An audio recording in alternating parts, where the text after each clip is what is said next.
কারা দেশপ্রেমিক এবং কারা মুনাফিক সেটা দেখার একটা সাময়িক সময় পার করছি। এবং জুলাই সনদ হবে আবু সাঈদের যে সকল প্রকল্প সবকিছু বাস্তবায়ন আমরা করবো ইনশাআল্লাহ।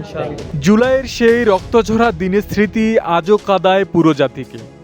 যে তরুণ বুক চিতিয়ে অন্যায়ের সামনে দাঁড়িয়ে নিজের জীবন উৎসর্গ করেছিলেন, সেই জুলাই শহীদ আবু সাঈদের প্রতি গভীর শ্রদ্ধা নিবেদন এবং তার শোকাহত পরিবারের পাশে মানবিক সহমর্মিতার হাত বাড়িয়ে দিতে রংপুরে যান মানবিক চিকিৎসক, বিশিষ্ট সমাজসেবক ও রাজনীতিবিদ ডাক্তার এস.এম. খালিদুজ্জামান। তার সঙ্গে ছিলেন বাংলাদেশ ইসলামী ছাত্র শিবিরের কেন্দ্রীয় সভাপতি নুরুল ইসলাম সাদ্দাম।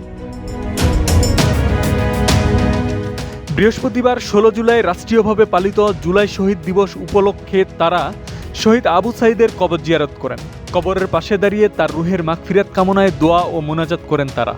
পরে তারা শহীদের পরিবারের সদস্যদের সঙ্গে সাক্ষাৎ করে তাদের খোঁজ খবর নেন এবং গভীর সমবেদনা জানান।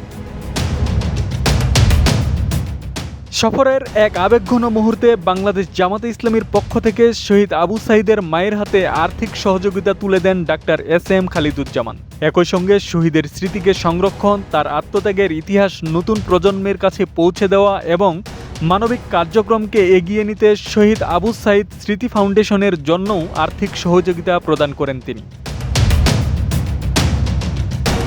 পরে স্থানীয় এলাকাবাসী ও গণমাধ্যম কর্মীদের সঙ্গে মতবিনিময় করেন ডাক্তার এস.এম. খালিদুজ্জামান এবং ছাত্র শিবিরের কেন্দ্রীয় সভাপতি নুরুল ইসলাম সাদ্দাম। ডাক্তার খালিদুজ্জামান বলেন, আজকের শহীদ আবু সাঈদের দ্বিতীয় শাহাদাত বার্ষিকী। শহীদ আবু সাঈদ নিজের জীবন বিলিয়ে দিয়ে এই জেনারেশনকে দেখিয়ে দিয়ে গেছে কিভাবে দেশ ও জাতির জন্য জীবন বিলিয়ে দিতে হয়। আজকে শহীদ আবু সাঈদের দ্বিতীয় মৃত্যুবার্ষিকী। আজকের এই দিনে অলমোস্ট এই সময়ে তিনি শহীদ বরণ হয়েছিলেন এবং এই শহীদের মাধ্যমে, এই জীবন বিলের মাধ্যমে তিনি জাতিকে, এই ইয়ং জেনারেশনকে ফ্যাসিবাদের বিরুদ্ধে কিভাবে দাঁড়াতে হয় সেই পথ উন্মুক্ত করেছিলেন এবং এই জেনারেশনকে উদ্বুদ্ধ করেছিলেন, যার ফলশ্রুতিতে পরবর্তীতে প্রায় ১৫০০-এর উপরে ছাত্র জনতা জীবন দেয় এবং প্রায় ৩০,০০০ হতাহত হয়। এবং সত্যিকার অর্থে জাতিকে ফ্যাসিবাদ থেকে যে মুক্তি করার নিয়তে যে সংগ্রামে নেমেছিল সেটাতে সফল হয়। তিনি বলেন, শহীদ আবু সাঈদ শুধুমাত্র একটি নাম নয়, এটি একটি জাতির আত্মমর্যাদা, সাহস ও প্রতিবাদের ইতিহাস। তার বুক চিতিয়ে দাঁড়িয়ে থাকা দৃঢ়চেতা অবস্থান অন্যায়ের বিরুদ্ধে সংগ্রামের এক অনন্য প্রতীক হয়ে থাকবে। বাংলাদেশের ইতিহাসে তার এই আত্মত্যাগ কখনো মুছে যাবে না। শহীদ আবু সাঈদ শত শত বছর ধরে জীবিত থাকবে। তো শহীদ আবু সাঈদ শুধু একটা নাম না, একটা আইকন এবং বিশ্বের বুকে তাকে নিয়ে এখন স্টাডি হচ্ছে। সারা বিশ্বের মানুষ তাকে রিসার্চ করছে যে কিভাবে এই একটি ফ্যাসিবাদ দূর করার জন্য একটি ছাত্র জনতা, ইয়ং জেনারেশনকে উদ্বুদ্ধ করা যায়, জীবন বিলিয়ে দিয়ে কিভাবে দাঁড়ানো যায়, ফ্যাসিবাদ থেকে মুক্তি হওয়া যায়। সেটারই ধারাবাহিকতায় জামায়াতে ইসলামী সেটাকে এবং ইসলামী ছাত্র শিবির আমরা সেটাকে মনে প্রাণে ধারণ করি এবং যুগে যুগে ইনশাল্লাহ বাংলাদেশে শত শত বছর ধরে শহীদ আবু সাঈদ জীবিত থাকবে। ছাত্র শিবিরের কেন্দ্রীয় সভাপতি নুরুল ইসলাম সাদ্দাম বলেন, আমরা আশ্চর্যের সাথে লক্ষ্য করছি জুলাই স্মৃতি জাদুঘরের কর্মকর্তা কর্মচারীদের বেতন দেওয়া হচ্ছে না, জুলাই স্মৃতি জাদুঘর উন্মুক্ত করা হচ্ছে না। জুলাই স্মৃতি জাদুঘরে কি রক্ষণাবেক্ষণ করা হচ্ছে, কি সংরক্ষণ করা হচ্ছে তা নিয়ে সন্দেহ সংশয় দেখা দিচ্ছে। সারা দেশব্যাপী আওয়ামী নারকীয় তাণ্ডব চলেছিল সারা বাংলাদেশে। প্রত্যেকটি ক্যাম্পাসে ছাত্রলীগকে আজকের এই দিবাগত রাতে মূলত সারা বাংলাদেশ থেকে তাদেরকে প্রোটেক্ট করা হয়েছিল।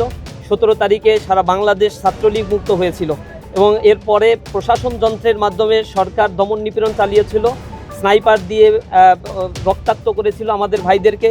সহস্রাধিক মানুষ সেখানে জীবন দিয়েছে, হাজার হাজার পঙ্গুত্ব বরণ করেছে। আমরা আশ্চর্যের সাথে লক্ষ্য করছি এখনও পর্যন্ত সেই বিচারের ক্ষেত্রে দীর্ঘসূত্রিতা আমরা লক্ষ্য করছি।